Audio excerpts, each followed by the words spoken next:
Welcome to Lost in the Lakes,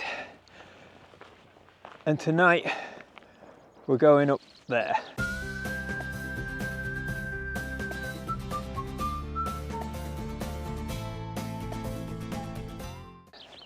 So this one's Rolling End. I've been up here before, so I've got an idea of where I'm camping, but I want to try and do something a bit different, try and get right on the top. As it's a relatively quiet mountain, I want to get right on the end where you get a nice view. I think the wind has dropped completely. What a difference a week makes. Look at this, blue skies everywhere. Last week, if you hadn't seen the video, was the one I couldn't even camp out. It was so bad, it was horrendous. I haven't even bothered bringing my waterproofs today because it's so dry. There's been warnings. If you look at this bracken here, look how dry that is. So there's been warnings for fires, and this mountain here did actually succumb to a wildfire in about 2020, I think it was, or 21, and I believe you can still see it. Today I've actually brought the drone, so I'm going to actually see if I can get some coverage and show you what 4 years after a wildfire looks like. Now we've set off pretty late on this one, but I'm hopeful that we can get up there and get some views again while there's still a bit of light. I'm going up here is Stonycroft, and it's quite a lot of gill scrambling going on here. So the mountain rescue do frequent this, and there was one time when they were coming along here and they rolled off the side there. Now I do believe one of them trees down there actually saved them, so they rolled from here all the way down there. I would not like to have been in the van when they did that. Now it's relatively easy for a Land Rover to get up here, but look at that. If you just take one step off the side of it with the tyre, you're going all the way down there. I think it could have been that tree, that white one, that stopped them going. There's probably some marks on it still. Yes, it must have been about here. You're not going to stop if you're rolling down there. And that's where we've come from.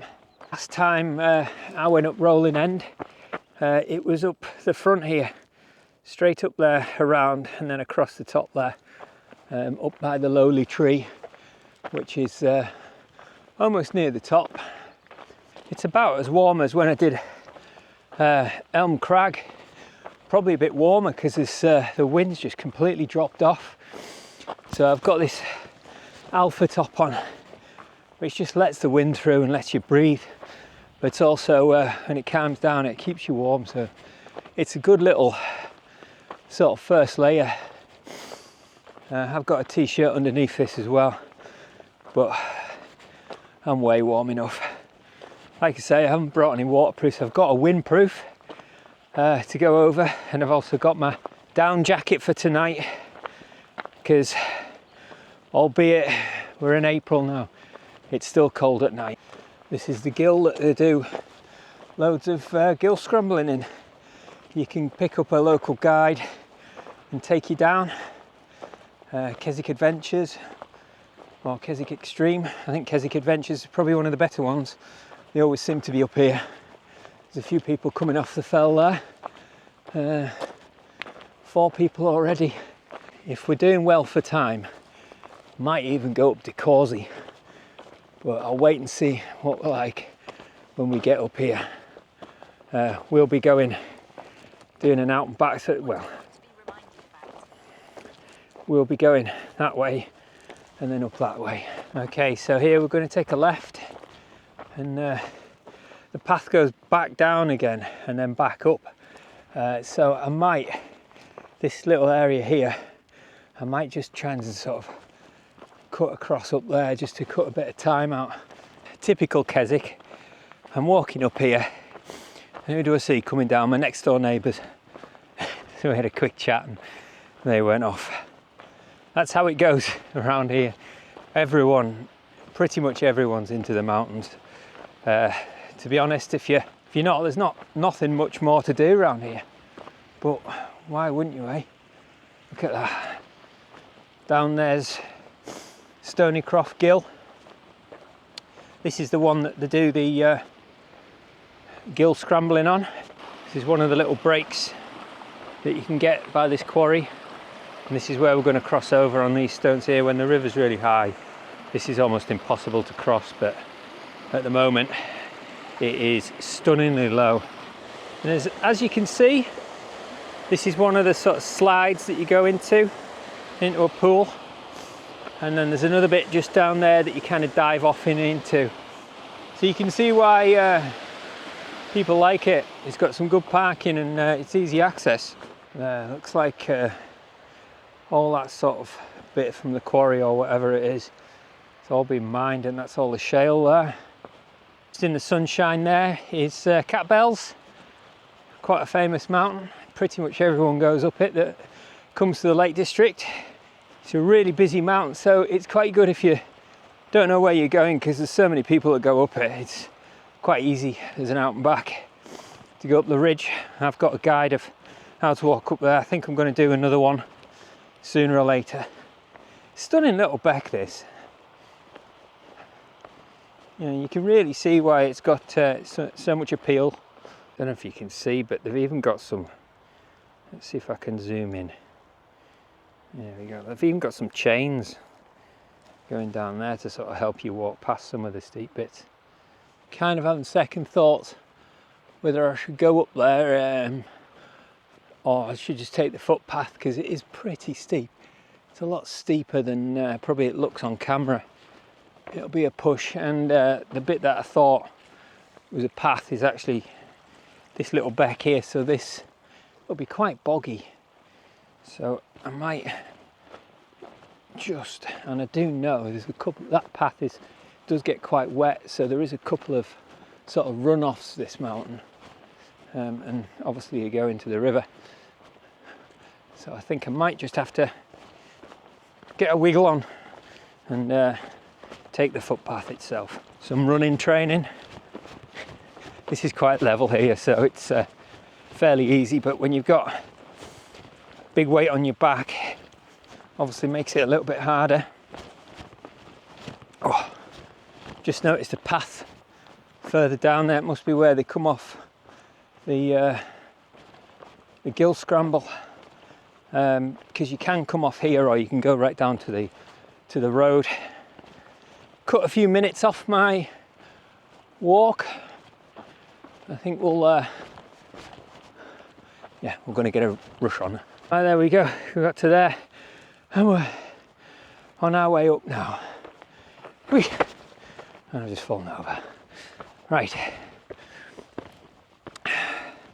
Let's concentrate now for this last push up to the little bit where you turn around, and then it's fairly level after that, and we'll be able to see what time we're on, whether we make a break for Causey Pike or we're going to go back along Rolling End. You can see Stonycroft now. This path goes all the way up and all the way down to the road, and it's a good access for this side of the fells. It's a nice path that takes you into the mountains, and you can choose what you can do, whether you want to go up Barra Fell, which is just over there, or walk all the way around, and in the background there, just about there, you can just see the top of Grisdale Pike, so you can do the horseshoe and do whatever you want. It's there's paths everywhere on this part here. Getting up a little bit higher now. We're almost level with that first part of Catbells, and you can see the island all lit up still, so you know you've still got about an hour or so left. I think sunset's at 8 o'clock, it's 6 o'clock now. We haven't got really that far to go, even if we were going to go up that one, Causey Pike. But yeah, I think when we were up Grisdale Pike there, one right in the middle, It was about this time when I was right near the top and the sun was starting to set, and that was only a couple of weeks ago. But we have had the clocks going forward, which gives us another hour of light, which certainly helps to get up the fells when you're running late. Also to get down as well. Albeit not a very busy mountain. This is Rolling End is on pretty much every fell runner's tick list. You know, it's an out and back, whatever you, unless you want to brave running down the front there, but I wouldn't advise it. Climbing up the front there as well. It's pretty hard, but obviously I'm doing it with a big backpack on, and you fell running, you're not taking much more than 3 kilos of stuff, and even that's probably a heavy load, or even nothing, you know, if you're a super fell runner and you can run these fells with no food or water. Some can. I need my luxuries. No, I'm just a gearhead really. I just like my gear. But I think it was the back end of the season last time I was up here, maybe September, October time. And the camp where I camped is nicely hidden from the prevailing wind. But I'm going to try and brave it and get right on the top and get a better, well, should get quite a nice sunrise. Just kind of comes up this time of year, probably where Blencathra is there. So should get, hopefully I can get the door there, sit and have my breakfast and watch the sunrise. It's picking up slightly as well. And again, the prevailing wind is coming in this way, so Causey Pike's hiding a bit. So I think we might get a bit of wind. Probably not as much as it has been, but I think we're going to get some wind when we get up over the top there. At the moment it's quite a nice breeze because I'm getting hot, so this top just lets it all the way through and keeps you cool. I was on before about wildfires and how dry everything is. This lichen is not lichen, look at that. That's just moss picked out of the ground there, and it's dry right down to the root. So that stuff, I mean, it'd be great for tinder, but that's certainly going to cause a fire if you don't control it. There has been warnings for the next 10 days, I think, and we've already had a few sparking up. One probably could have been thought out better. They decided to put a steam train on the coast, and there was reported 21 fires that caused going down the coast. So just thinking there's probably coal burning, and because it was quite a bit of a side wind, it probably just pushed it straight onto the mountain, well, onto the banking at the side. I'll put a picture up and show you. So if anyone doesn't know, the coastal line goes by the coast, quite close to the sea, and then there's a big banking next to it, and the prevailing wind is onshore, coming onshore, what that is. Starts at the sea and goes to land. Is that an offshore wind or an onshore wind? I'm not too sure, but yeah, it caused 21 wildfires. Wildfires? Yeah, I think they're called that, aren't they? Yeah, pretty wild. So, if little sparks like that can do it, all this here, all that bracken there, is all flammable now. It wouldn't take much to go up. And the opposite side of this fell, if the wind's calm enough, I can take a drone. There is a path going down that I'm going to try and get on the opposite side and maybe see what it's like. Like I say, there was a wildfire that devastated it, and I think it took nearly a week to put it out. This is 4 years on, and we'll see what it's like. I don't know. like I say, I'm gonna try and get the drone up, put it out there so you can see what it's like. See if we can see the patch. I say patch, it's like pretty much the side of the mountain. I'll give you an idea what it's like, how it can ruin all this. And in summertime, all this does start flowering, but at the moment this is probably the worst time because everything is so dry and nothing's took root or flowered from winter properly, so still got twigs and stuff. There you go, still like this. You know, this is just all dry. Like I say, in summertime it starts getting a bit more together, but at the moment it's just so dry. Hopefully no one causes a wildfire. Like I say, the warnings have been put up there, but the National Railway didn't think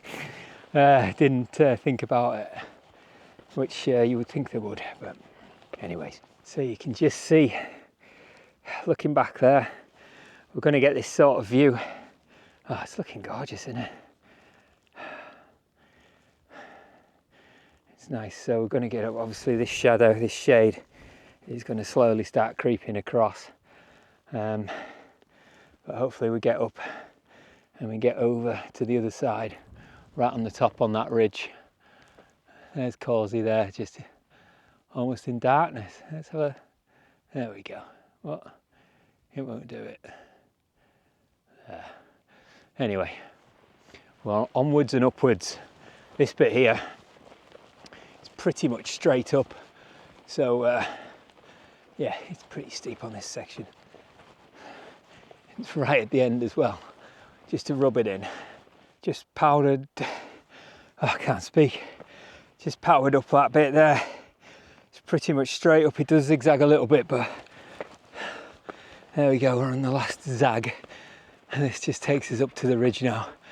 So you'll get a nice little sort of sunset. At the moment, we've got no wind at all. So if push comes to shove, I could bivvy in a little ditch, you know. The only problem is I don't have a bivvy. That's one thing that I haven't really got yet. To be honest, I like my space. I like camping and having a bit of space to put gear. Maybe in summer, or the height of summer, when I know it's going to be dry all night, so I can leave my stuff out and obviously sit up, and that'd be interesting actually. I never thought a trekker chair in a bivvy bag, would that actually work? I think maybe if you got one of them that didn't have a pole across it, just a straight bag, it might just work. I'll have to wait and see. I mean, people do bivvy out midwinter, but if you're going up in the light and coming down, that's a lot of time. 15, 16 hours in a bag, which it doesn't sound brilliant. That's why I think summertime is probably the best bet to try bivvying this time of year, when the weather can change pretty quickly.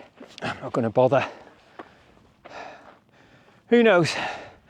I might really like it. It's always great when you climb in, stop and check the view. It's a good excuse to catch a breather as well.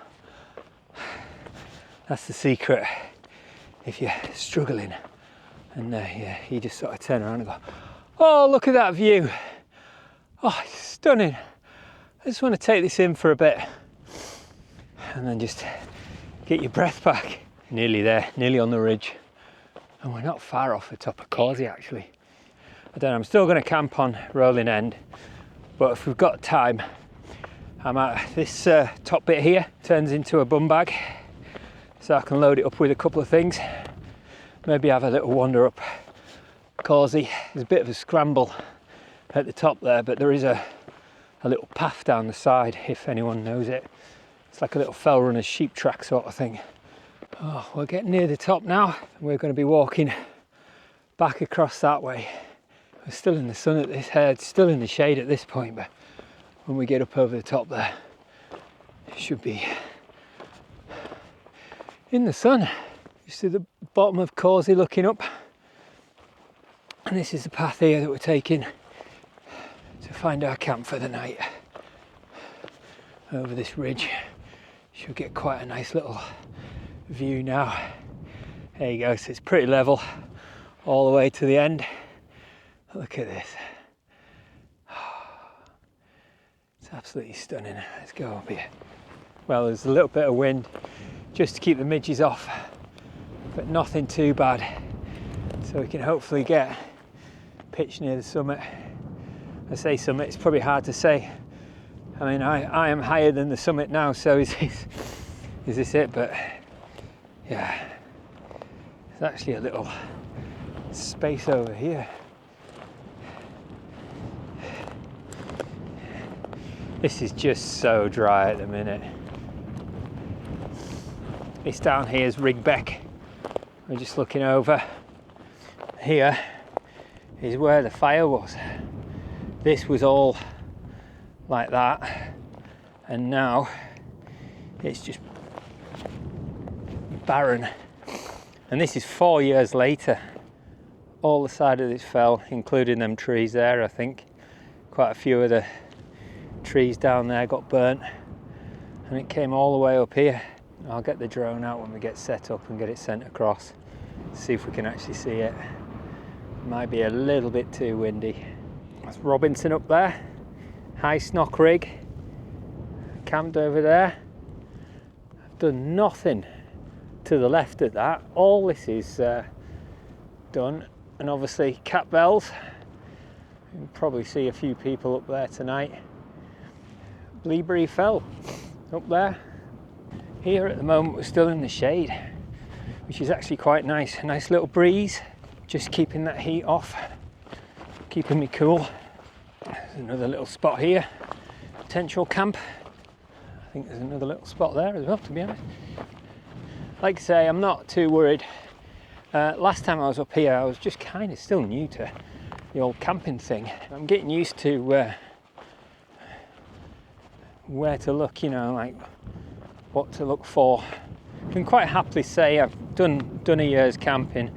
I haven't quite done 52 camps, but I'm certainly up there. On a last count, I think I was on 42, 43, something like that.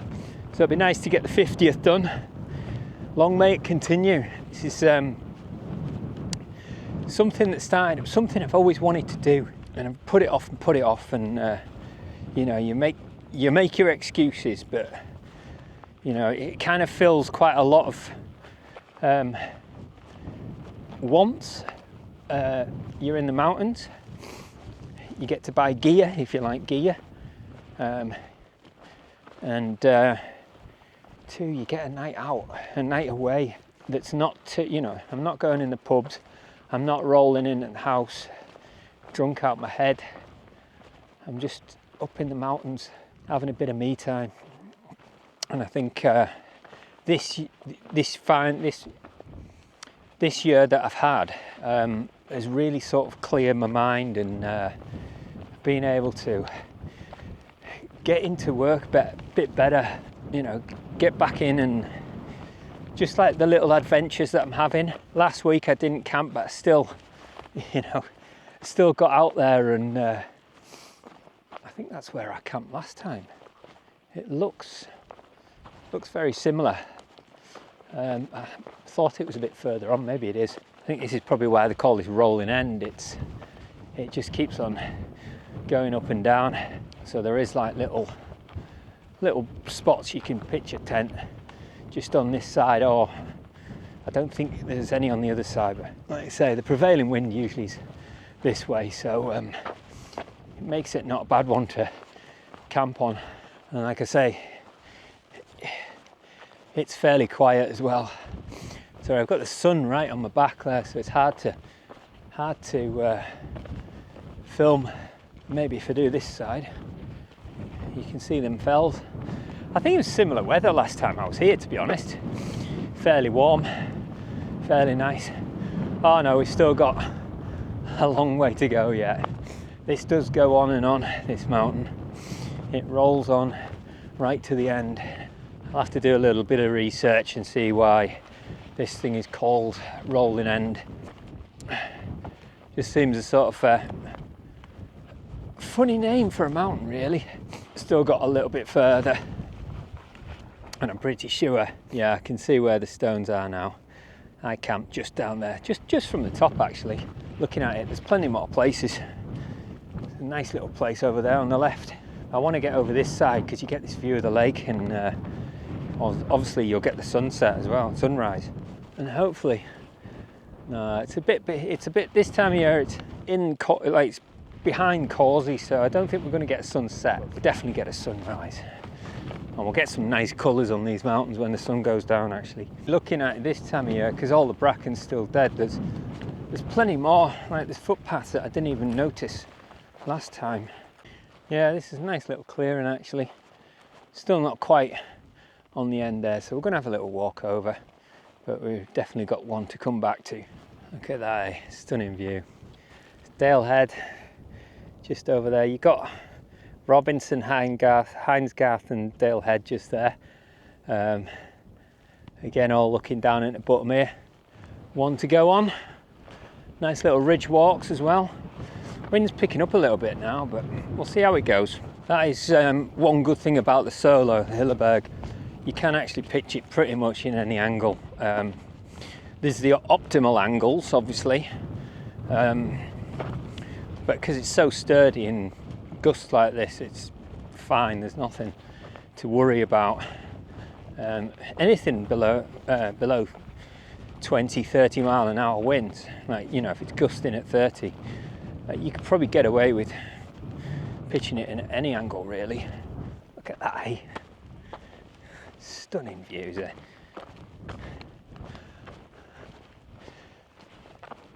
I'm hoping this is the start of the summer and not the summer.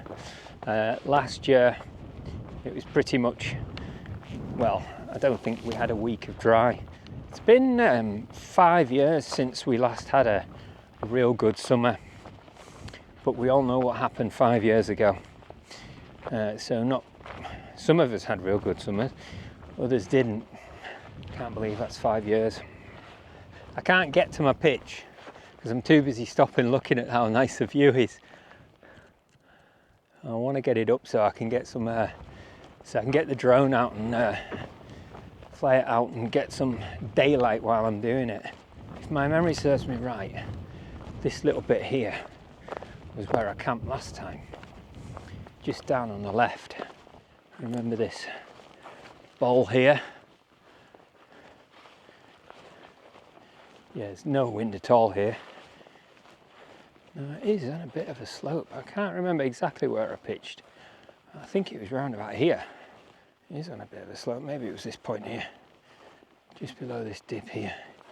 Let's have a look on the others. Yeah, and I do believe I walked down there a little bit, and just to check, and I think there is a little pitch there, but knowing what I know now, that's quite a steep angle to pitch on. I must have slipped down a bit. Maybe it was further up here, I can't remember now. I'll have to check the video. So you could even sort of pitch here and hide behind this little bit. There's no wind at all here. If I'm feeling it, I'll come back this way. If not, we're going to go up over the top there. Pretty sure it was just down in that little bit. Just about set behind Causey. Still got an hour or so, I think, especially on the end here. It's hard to tell when you're looking directly at the sun, see that? Yeah, you can see better through the lens. Thought I heard someone then. Right, this is my intended pitch. You know what, I think the wind's just died off. Right, this is what you would call summit. I think I'm going to go here. Just looking that way. What a difference.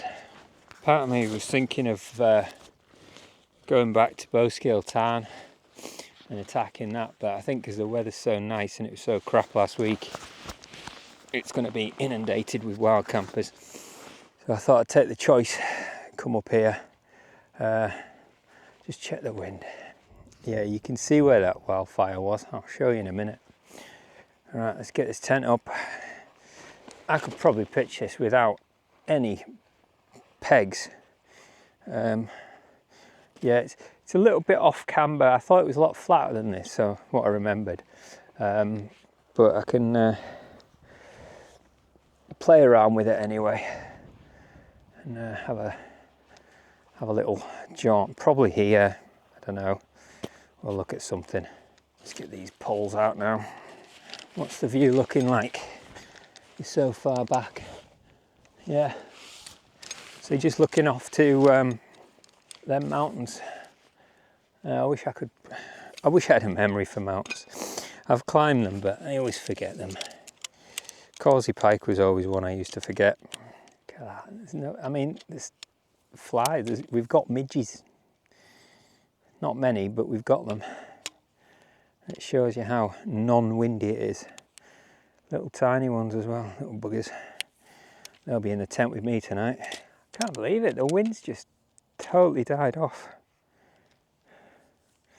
Well, you got a bend.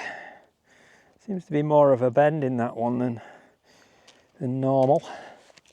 Not to worry, as long as you get it pitched up right. That could have been from Helm Crag. Well, yeah, when was the last pitch?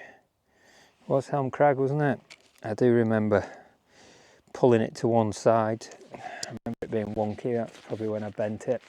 So I normally camp on a Saturday night, but with it being half term, I decided to do Sunday night. And I'm really glad I did. It was quite windy Friday and Saturday, so I'm not even bothering like pegging it out. I will do, because the wind will pick up. Yeah, that's the only problem when you don't peg it out.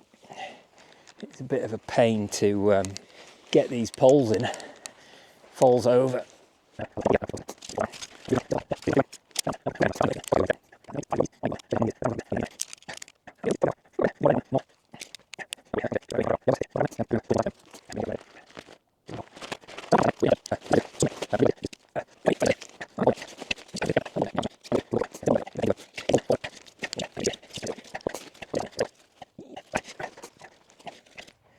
And just looking over the top end of Derwent Water, someone's sailing today, just down there.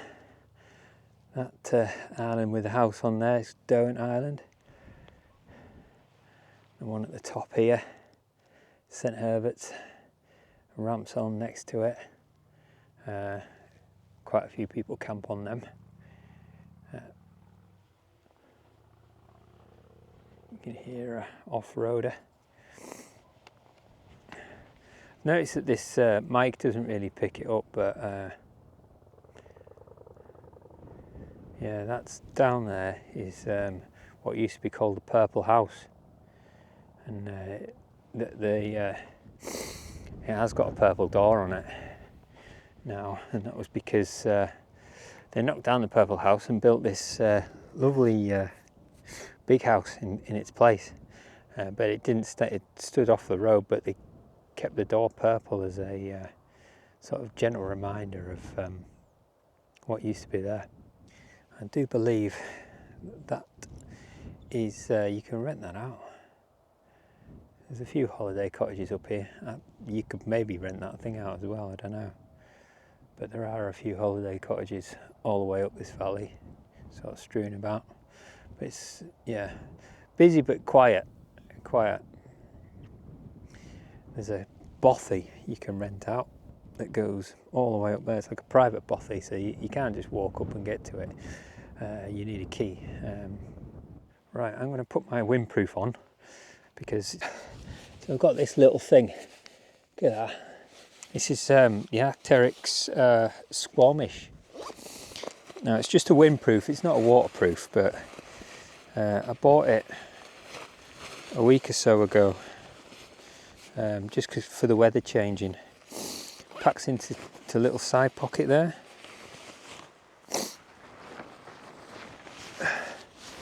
Just going to take the breeze off. There we go, nice little thing you can just pack in, keep it in your bag all the time. It weighs next to nothing. Right, I'm gonna get my stuff set up and I'll meet you in the tent. Right, before we do the tent stuff, we're going to do the drone stuff. I forgot I had this. Right, let's get this going.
So just having a look on the side of Causey here. If we zoom right out, if we come back a bit. There we go. So all that grey, you can just see the brown bit at the bottom there. That's where the fire was, that wildfire. And this is 4 years later, nearly 5 years I think. So you can see a significant line across the bottom there. And that is where the fire was. So you can see how devastating it can be to the side of a mountain, all the way up there.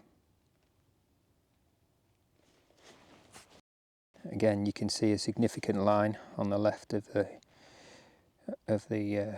picture there, and all that was burnt.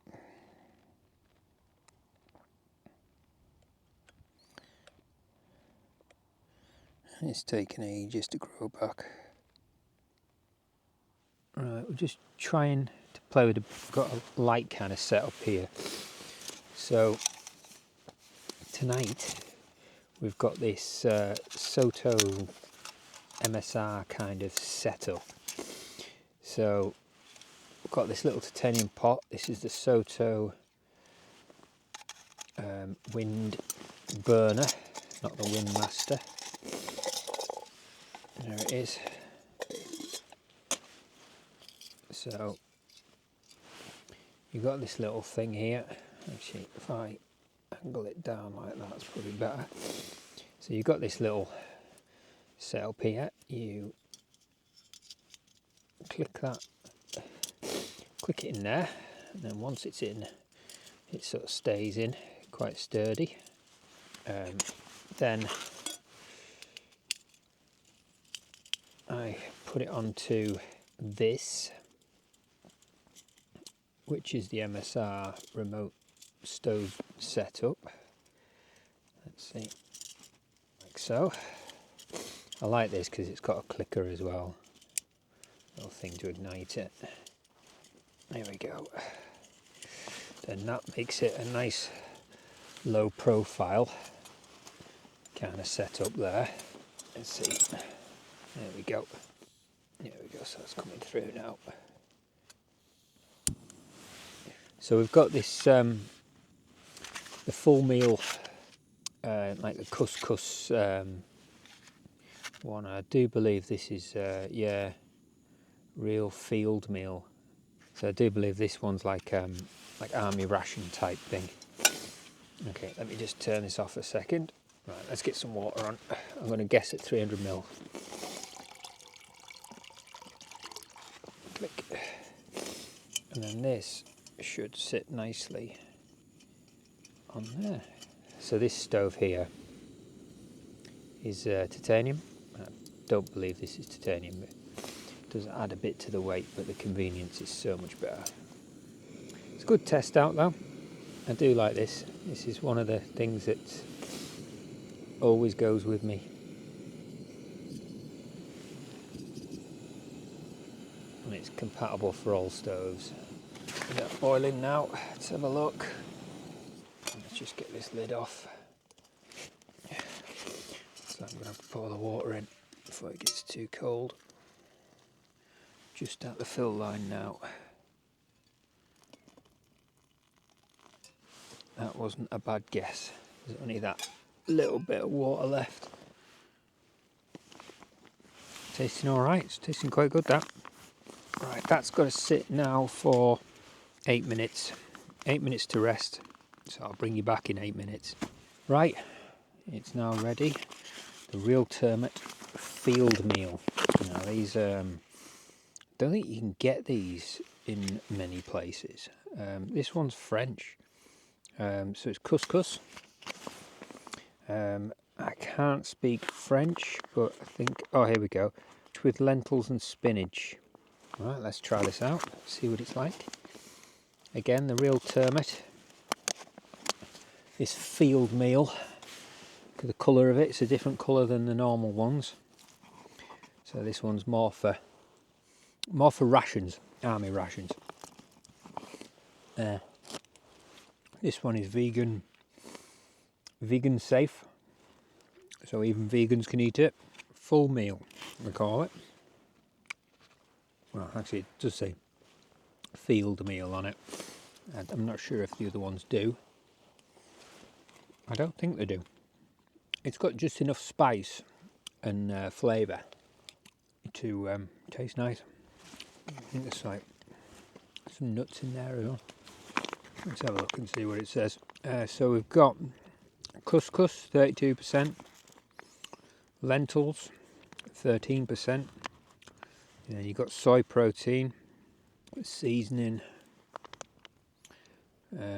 tiny bit of spinach, carrot, onion, cream. The green beans actually taste really nice, they're not dry at all. See if I can grab one. It does clump together a bit more than the other ones. I think that's just down to the couscous. So again, real Termit. I got this one half price. Right, I'm going to finish this off in peace and quiet. So I'll see you in a bit.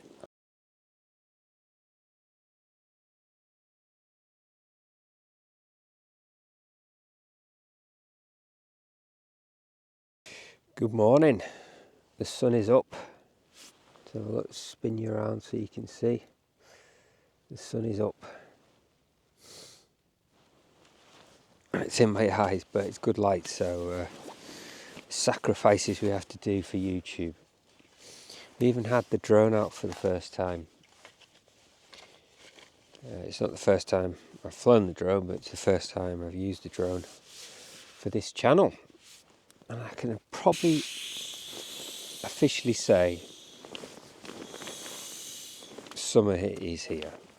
Okay, that's everything packed away. Just got to take the tent down now. Everything's shoved in the bag, apart from these couple of things that need to go in the top, and that's it. Oh, one thing I forgot. Water. No wind at all. Absolutely stunning. I'm going to try and find this path that's off that goes down into Rigbeck, just because we've got a little bit of time, and yeah, I want to have a closer look at this where this wildfire was and see what it's like.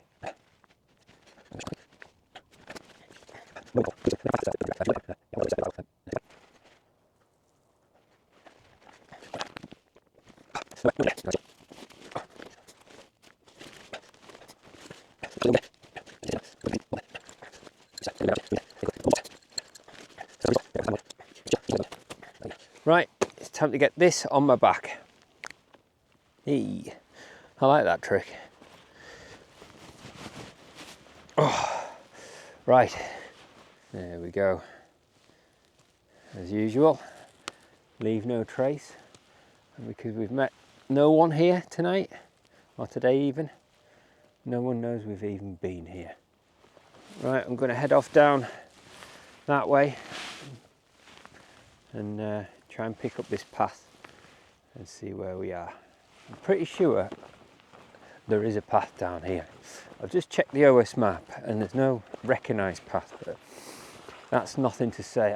I'm sure I've been on the other side of this fell and looked over here and seen some sort of path.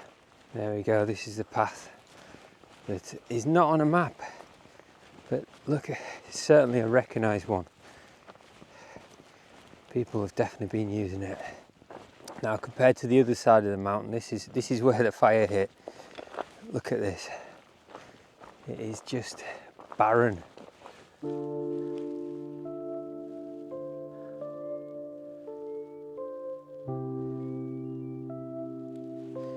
Just here, what I thought was but yeah, you can see how, look at this. This is definitely a place where it burnt. All that. Like I say, 5 years later and hardly growing.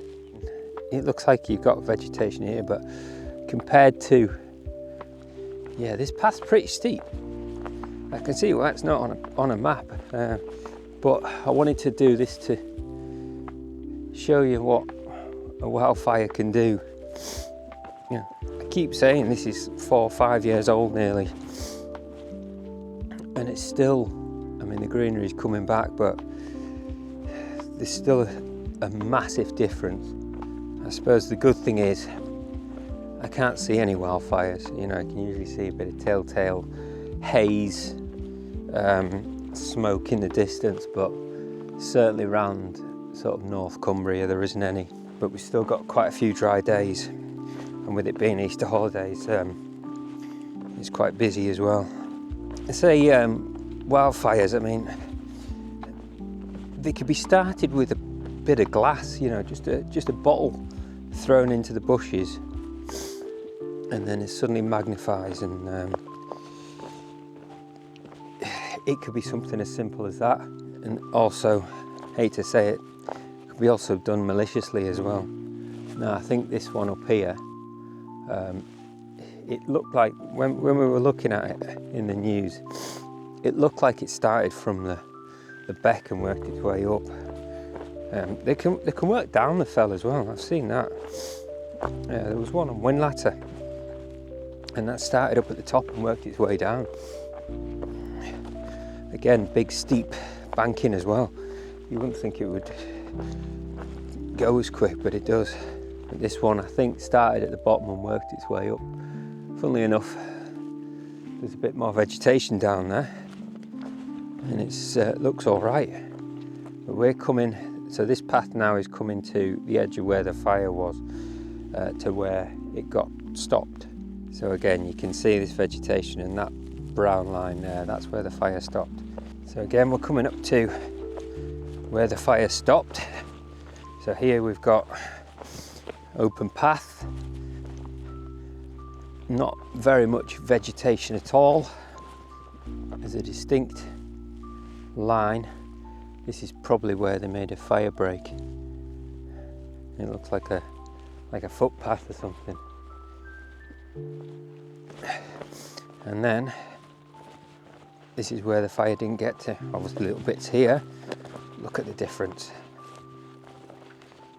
You've got vegetation and then just barren land. I'll be honest, you know, I knew about this wildfire and I knew it, you know, it affected, but I didn't think it would be this obvious. You know, even when I was flying the drone, I was like, is that just a part where you know, the mountains are just different. But it's not. It's definitely where the fire was. And I just didn't think it would be that obvious 4 to 5 years on. And this is one of many fires that Cumbria has in the Lake District. And 99% of them, I wouldn't say malicious, but caused by us humans, not wild campers, but possibly some wild campers as well.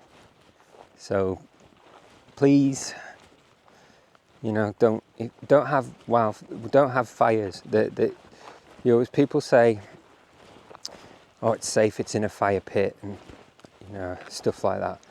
There's just no need. One, you're cutting trees down and burning them, and two, there's just no need. We've got, you know, gas canisters that do a much better job. I've got a light that pretends to be a flame. Put that on. If you want the aesthetic of a fire, you can stay warm with all your kit, and then you can have a nice little LED that's burning. You can have like fake candles. You don't need the fire, but we need this. We need the wildlife. If it was all burnt down, it'd be horrible. Right, there's the top of Rolling End there, and you know, coming straight down would have been a lot quicker, but yeah, I thought I'd have a look at this path here. Right, we're just dropping down into Rigbeck now, and we're going to take the path that takes you to the road. Right, we're down to Rigbeck, which is just there. We've got a nice flat walk back now, and that was the top of Rolling End where we camped. Had some anticipation about camping up high because of the recent winds. Just the day before, you know, it was really bad, but I think I timed it to perfection. Yeah, what a nice camp it was. And again, I was really expecting to see somebody, but didn't see anyone all the way up and all the way down. Apart from obviously people coming off at the end, my next door neighbours. So that was one really successful wild camp. This has been Lost in the Lakes, and we'll see you in the next one.